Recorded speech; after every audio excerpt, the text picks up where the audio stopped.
Let's go back, back, back, back, back, back, back, back.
All right, can we hear me now?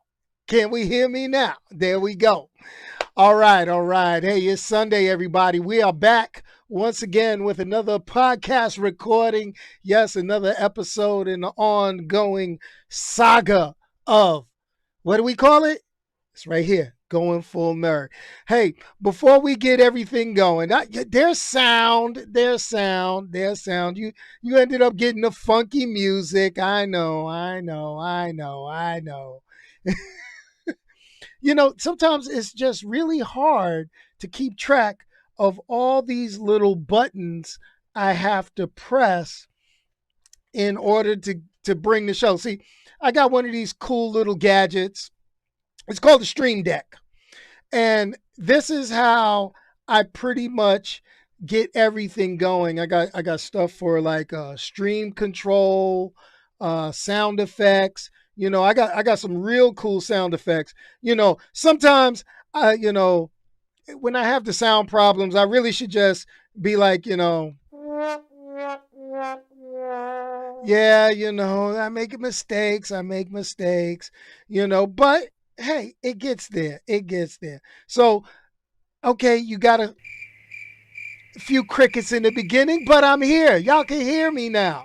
Y'all can hear what's going on. All right, let's stop all that. Let's stop all that. Okay, we don't need all that.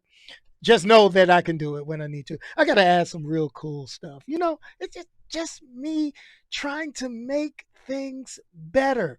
But before we can make things better, we got to do the shameless plug. And the shameless plug, I didn't have it right before, but I got it correct now. So let's get the shameless plug out the way and we can get started. What's up, everybody? It's shameless plug time. So thanks for checking out the podcast, Going Full Nerd. Make sure you like, share, and subscribe everywhere possible. So look for Going Full Nerd on YouTube, Facebook, Instagram, goingfullnerd.com, and my Twitter handle, ONYXXX1969. You can also listen to the audio version on its home, Anchor.fm, but also on Pandora, Spotify, iHeartRadio, Apple Podcasts, Google Podcasts, or wherever you consume your podcast listening pleasure. Hey guys, let's get on with the show. Okay, so we getting on with it. We had our little Wednesday night, kind of testing different things, between Stephanie, Ron, Thomas, we had Fully Geeking Out pop in that other day. And they were like, we like when we can see what we say on the screen outside of YouTube. So, it works out. It works out. And then it fades away when people don't talk. So, I do what I can. We're going to play around until we actually get this right, because this is the road to 5,000. We got to get 5,000 subscribers. It'd be nice to have 5,000 members, but 5,000 100,000 subscribers. And I'm really looking at this, and I think I need to go find a way to kind of amp this up. So, what I'm getting ready to do is I'm looking into some things. The members in the community tab, I could put some members only messages up. So, be on the lookout this week for a members only message because members are going to get stuff taken care. They're going to get something special out your boy. I got to do something special for the members because you guys keep me moving. But the subscribers, we got to give them a reason to want to be members. And the thing about it is, we got to get the subscribers up. So we're going to go ahead and do it. I may be a little sarcastic as we move forward, little things like that. But that's what we do. That's what we do here. Cause why? This is just an opinion of a nerdy dude. Before I go super nerdy for, or Super Saiyan 4, how I rock it out with the Dragon Ball. We're gonna get into everything we get on. But let's go ahead and get into this week's show and kind of address everybody. Just real glad to see each of you here. Always, always, always. So, we're going to talk about a movie. We're going to talk about a regular movie, not necessarily a superhero movie, but you know what? We could call it a superhero movie because, this dude was superhuman, in my humble opinion. So, let's talk about Tom Clancy's Without Remorse. Let me take a sip of an adult beverage on that one. Tom Clancy's Without Remorse. Okay. Now, I'm going to go ahead and say it.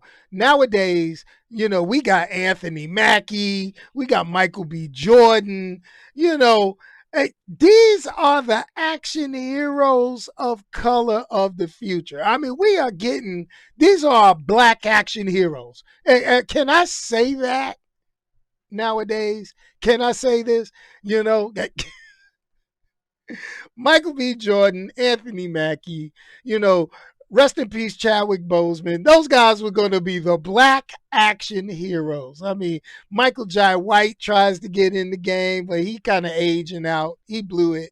Wesley Snipes is done. We got Michael B. Jordan.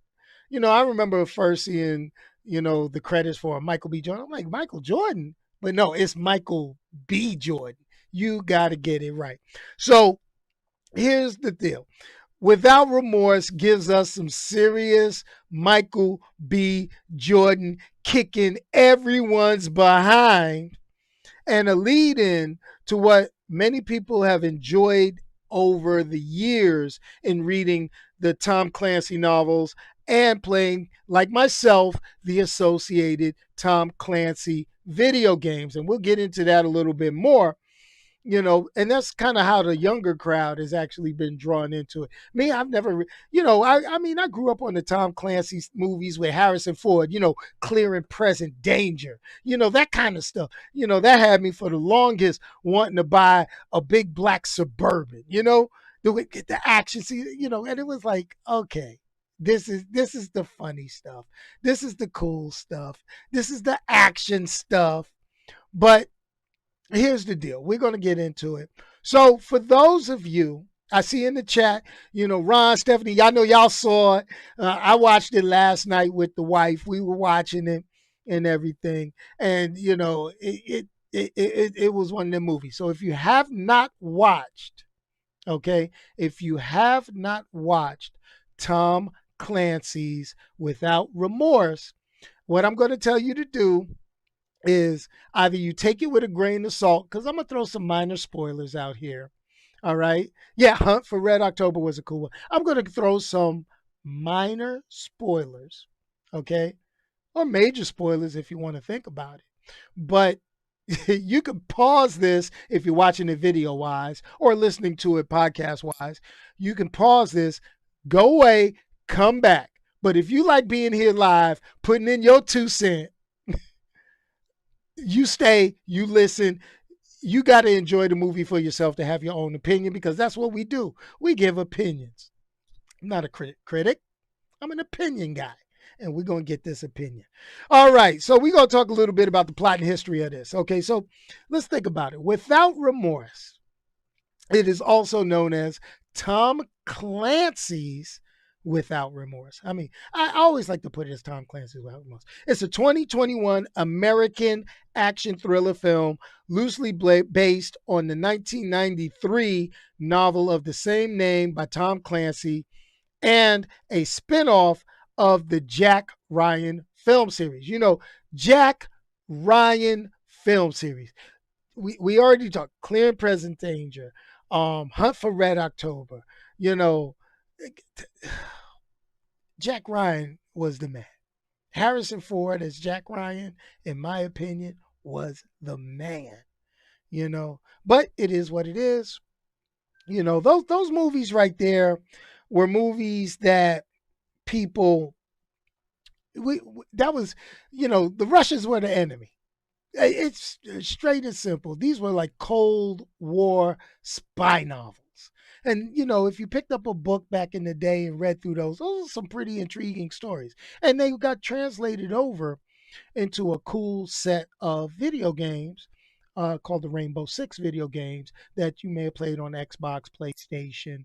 You know, I've played a few. I love playing them. I used to play Rainbow Six Vegas, you know, Rainbow Six period. I played them on PS2, PS3, Xbox, and all that. Some of All Fear. Yes, that was another good one.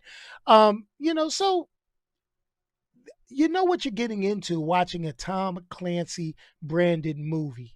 You know, this is a American spy thriller. Now, the plot of this, it follows John Kelly, played by Michael B. Jordan. He's a U.S. Navy SEAL. They always like Navy SEALs.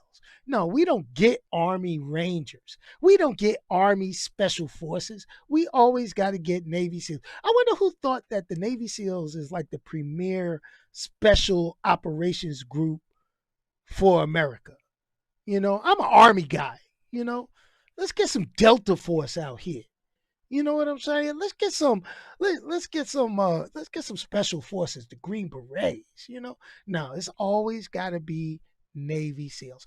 This goes back to a story. Let's tell a story before we get into this. So we all know that your boy spent 20 years in the Army. So at a certain point in your career, they look over your records and they offer you the chance to go into one of these special elite units. It's kind of funny. It's kind of funny. So here's the thing. I remember as a young sergeant years ago, they gave me a piece of paper. They said, you got to report to the theater for a briefing. Only you can go to this briefing. You can't take your friends with you. There is an invitation only. And we're going to offer you the ability because of your PT scores, your aptitude scores, how well you've been doing. We're going to offer you the opportunity to become a part of America's elite fighting force. I said, well, shit, you talking elite fighting force? I'm in the Army. Matter of fact, I'm a secretary. I'm a clerk. What do you need a clerk in the elite fighting force? So I got my little paper. Now, this is a highly classified briefing. So I'm not going to talk about everything that I seen in the briefing.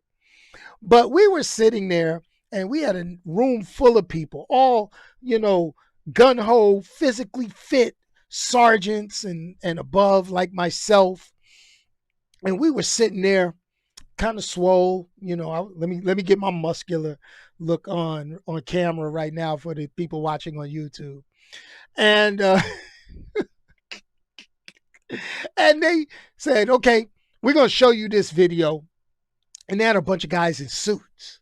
In suits. I'm talking about the black suit, white shirt, black tie, buzz cuts, the whole nine. I mean, it looked straight, you know, it looked straight out of one of these Tom Clancy movies.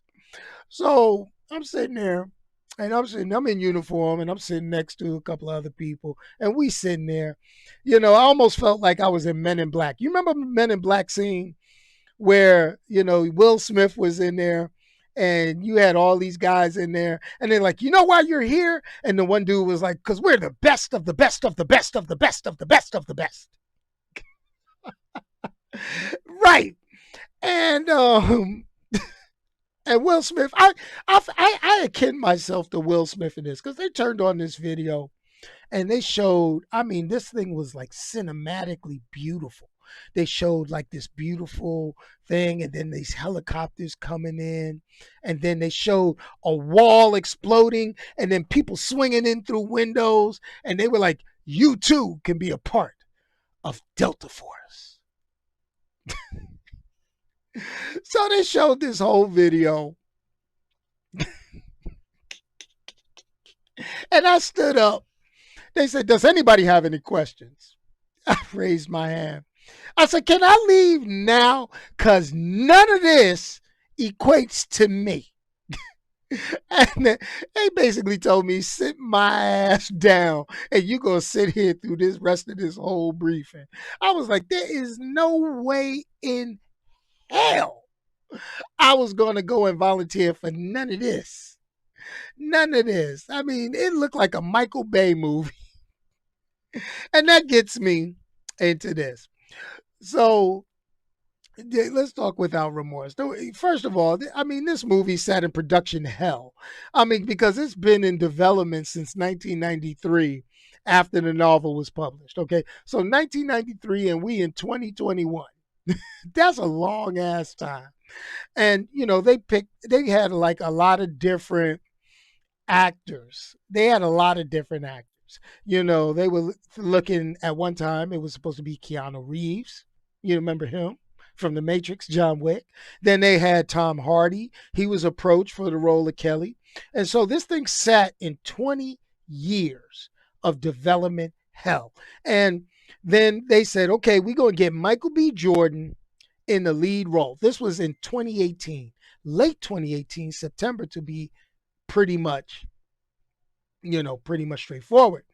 Then they had to get someone to rewrite an entire script because the original script for this was placed in the 1990s. And, people ain't going to go for that now, and truthfully, I was kind of shook because I really don't go for it now in 2021. With the Russians as the overt enemy, it was like, okay, come on. So they did that. They started filming this in October 2019. They had a hiatus due to the pandemic, and they completed production in October of 2020. So it basically took over a year to get this movie finished. Wow.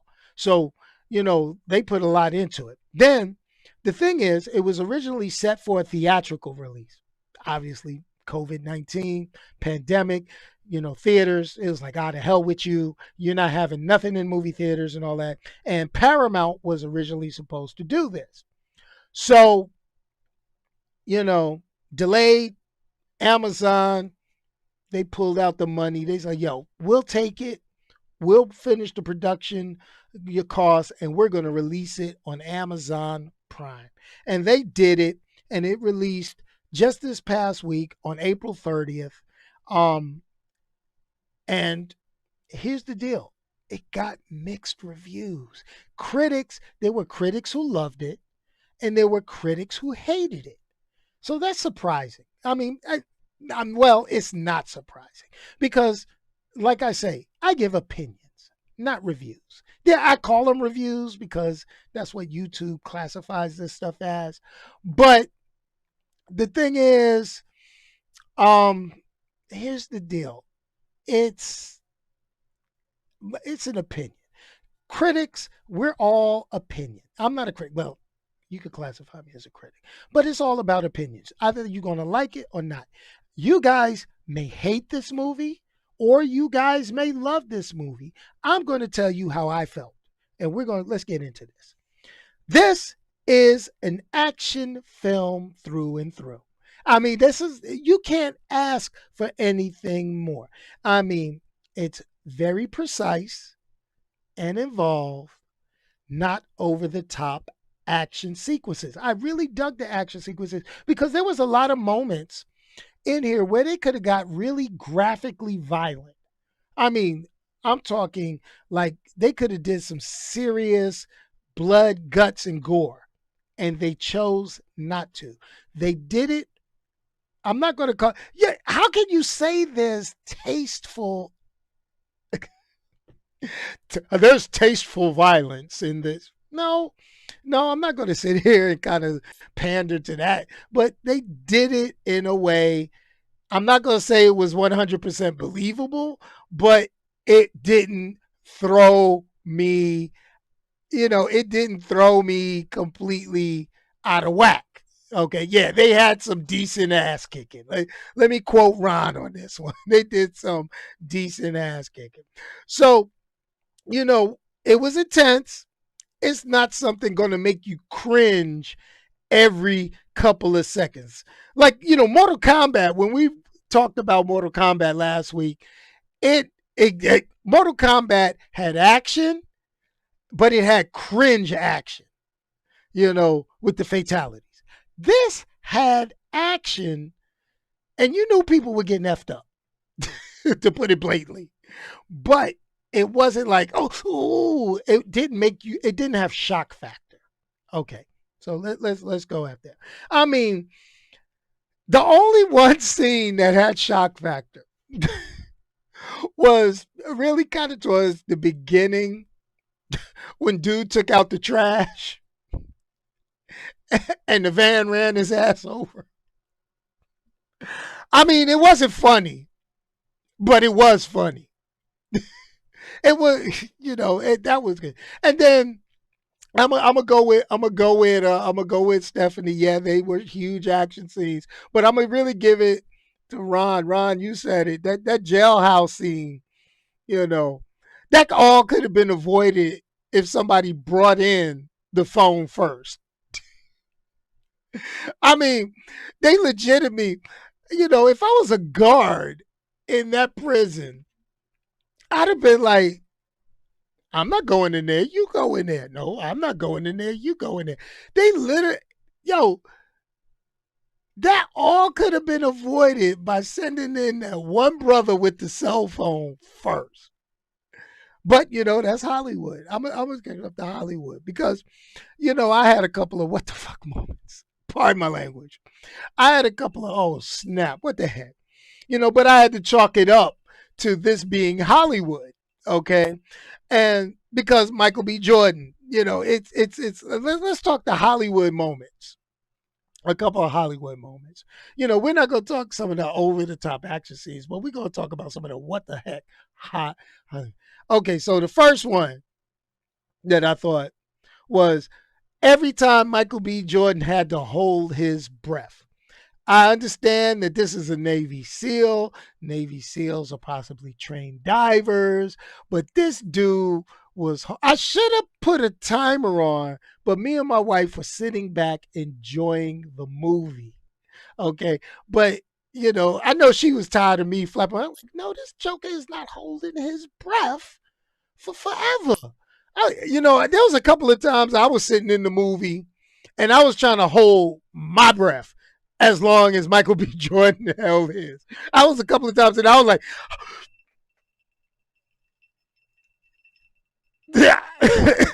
coughing a little bit, I said, okay. Then a couple of things, it was, I kind of get with, when them dudes busted up in the crib, shot up the joint, and he was going back and forth, and now he's bleeding out.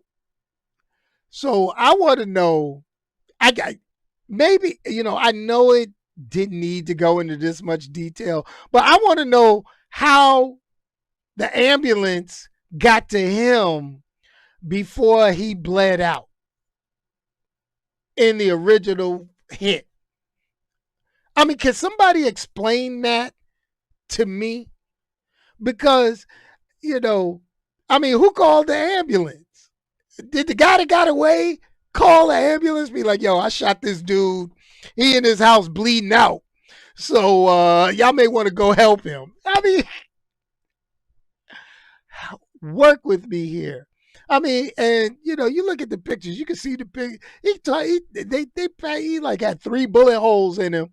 One bullet hole, most people are bleeding out I mean, I'm just saying, but Hollywood, I'm gonna give Hollywood. Then last, the one that really I was trying to figure out, I drive all over Washington D.C. and Northern Virginia. If anybody that knows where I reside, I am in the Washington D.C. metro area, and a lot of these Tom Clancy novels, they're in Washington D.C. some kind of way. And a couple of things like the travel for a lot of this stuff. Langley is a distance. Langley's like 2 hours away. So they be making some hellacious time getting from Langley to DC by car in traffic on 95. Then I'm also going to go and put out there, when my man went after the Russian, after the first time, he went after the first Russian to get the name of the Russian that got away. I'm trying to, I mean, he's resourceful. He's a Navy SEAL. He got the thing, he can hold.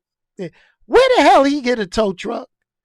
And then my other question, if you look at the house, there were no neighbors. What neighbors? Plus, I want to know what house in Washington, D.C. doesn't have neighbors. If you ever been to Washington, D.C., houses on top of each other, unless you live like in the rich part. And even then, they're kind of on top of each other. They just fenced off. But nah, son, I mean, it is what it is. That's right. That 95 traffic going to hold you for hours.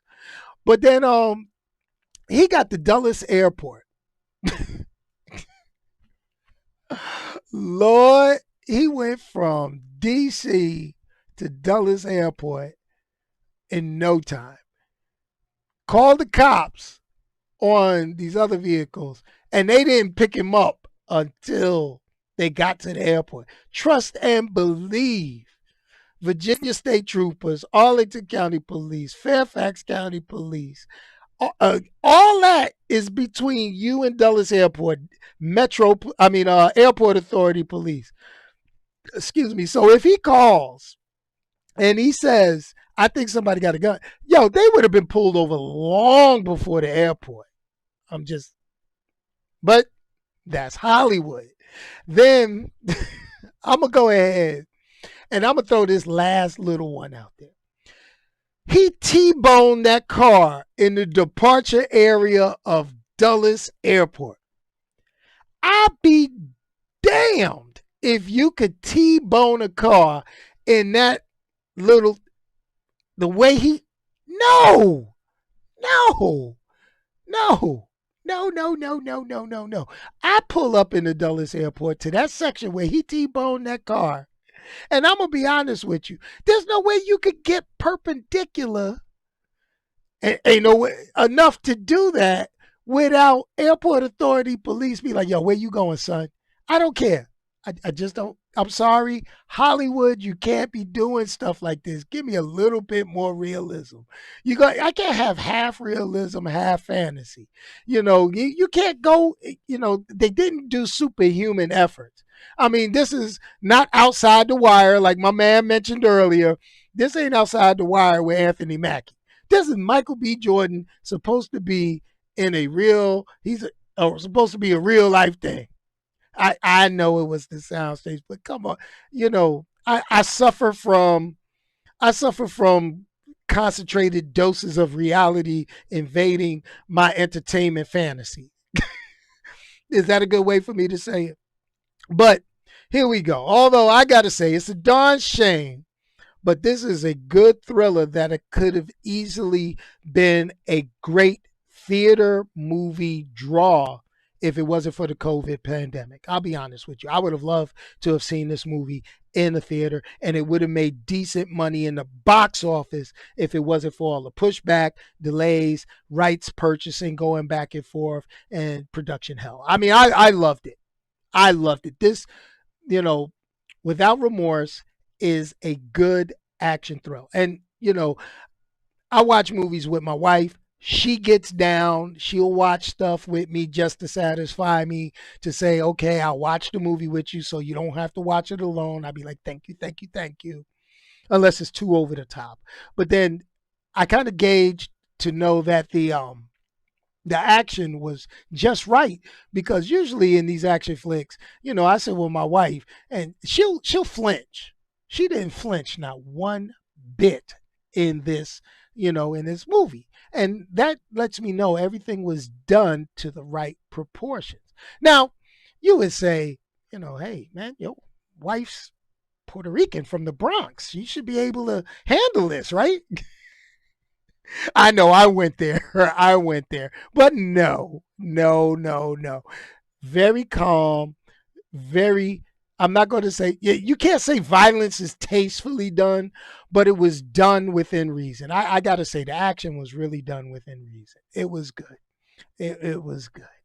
So let's talk without remorse. What does it get on the going full nerd scale? And for those of you brand new, the going full nerd scale is from 1, skip it, to 5, a must see. Well, without remorse on the going full nerd scale gets a 4.9 out of 5. That's right. The military in me can't accept some of his superhuman military feats, you know, like the holding breath, some of the gun play and things like that, falling through windows. I know it's an action flick, but being a military dude, hey, trust me, we have problems getting up, going to physical training in the morning. So let alone jumping through windows, going through gunfights, taking 2 or 3 bullets and rolling out. It kind of gets me, but a 4.9 on the going full nerd scale. Now, here's the reason why I deducted, and it is not a perfect. Guy Pearce. I like seeing Guy Pearce in movies, but here goes the problem. The villain reveal for this movie, to me, it was a little too late, and it was too quick of a ramp up. See, my problem is I like when you have mysteries. And there was a mystery in this movie about who is behind all this thing, but I think it went too far. We didn't get that feel that the shadiest person was the villain. The shadiest person, spoiler alert, was not the villain. But here's the problem. It was too quick of a turnaround, too much of a too much of an issue. I mean, it was like, we're going to lead it, make you think this guy is the jacked up one, but he's not. This one that we pulled out of the blue. Yay. Oh. Trust me, watch it. You're going to enjoy it. It's good action, decent to watch. It's a good getaway from reality to kind of see Michael B. Jordan. I mean, he's not winning any Oscars. This is not Creed. This is not what was his oh my gosh, it's like a Ville Station. What the one movie he won all the awards for back in the day, Fruitville Station. This is not that movie. This is not him acting.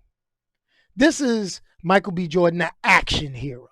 Okay, yeah, I mean, he wasn't full Killmonger. Don't get it wrong, but he wasn't. He wasn't deep into the emotion with this, like I think he could have been a little bit with, especially the scenes. It was almost like a mix of, let's see, he was almost like a Black Punisher. If you think about it, he was almost like a Black Punisher in this. And that's, and that is what it is. It's all good. All right. So, looking at the stuff, everybody's talking about Nobody. This is that Nobody's been coming up a lot. So I might have to take a look at that and figure it out. You know, let's see. Hey, looking at the comments, yeah, Stephanie, I'm glad you thought the same thing. That villain reveal, while it was okay, it didn't hit me emotionally as hard as it could have been. You know, I was waiting for them to play some, say my name, right before I kill you, you gonna say it. Ooh, say my name. Am I wrong for that one? I'm sorry, I'm wrong for that one. But anyway, hey, let's go ahead and let me give out the good shout outs this week. Hey, channel. Hey, we got the channel members, the Nerd Council member Ron here. Hey, we got Omar, Thomas. Great to see you guys. Hey, also let's go ahead. Hey, Big Hilt 215. Glad to see you drop in. Bring friends. Subscribe. Let's get down with it. But I think we need to figure out something. We got to figure out more to get people involved. And I think we're gonna get the call in going real soon. We're gonna go ahead. I really think I need to, get the call in show and figure out a good time to do it to maximize on people calling in, asking questions, getting their nerd voice out. I mean, here's the thing. I know a lot of people saw the little short video that I put out this week. And the short video was me making faces because I'm starting to see a lot of channels copying your boy's style. Now, how do I know they're just copying my style and I'm not copying theirs? Because here goes the thing. I get the notifications from you guys. These are YouTube channels, little shorts that I have no clue and have never seen before. Then I go look at their channel history. When did their channel come into being? And their channels came into being after me. So, hey, they say imitation is the best flattery. It's great, but honestly, get your own shtick, folks. It is what it is. There's plenty of personalities out there. Leave mine alone. But anyway, it is what it is. Hey, everybody, thank you for showing up. Hit you with the lines that I always like to hit. If you can't say anything nice about anybody, don't say it at all. Send it to me. Let me say it, and we'll get it on out into the public. Hey, remember, hit me on Twitter at Onyx1969. Now, what can we do for the outro? I mean, we can always do Still Fly. And you know what? Hey, it's funny. Yes, my wife looks way too young to be drinking. I feel lucky. I don't know. I'm not going to bust my wife out. I'm not going to put her age out online like that. But here goes the thing. I looked a lot younger before I got married. I guess that's me having to, fight people up. Be like, yo, back up. She's with me. Back up. But let me kick this funky outro. Let's do it. Let's see what we're going to do. You know what? We got to do Still Fly. Still Fly is the trademark. Because, hey, platinum and all, I'm still fly. And so are each and every one of you. Thanks, everybody. We're going to go ahead and get that charity started real soon. So be on the lookout for it. Peace, y'all. And I'm out of here. Smoking all the greenery. Close the matches, they were handed down to me. But I'm still fly, I know. I'm still fly, let's go. It could all be worse, I could be a hater like you. It could all be worse. Pills to make the man, but that poison's gonna chew you. From the inside out. With your chest now, say it with your chest now. I'm young, I'm free. Can't nobody take me here. Hey, if you got to this part of the video and you're watching this on the video replay on YouTube, there's a little circle right over here. You need to click it and subscribe. You can see, we take care of our people. We got channel members. You can see their names and the month and year that they joined. These are the people that give me ideas, and these are the people that you can join and chat with anytime once you join the community of Going Full Nerd. Peace, y'all. I'm out. Was my destiny, and you can see whatever from behind me, but I'm still fly.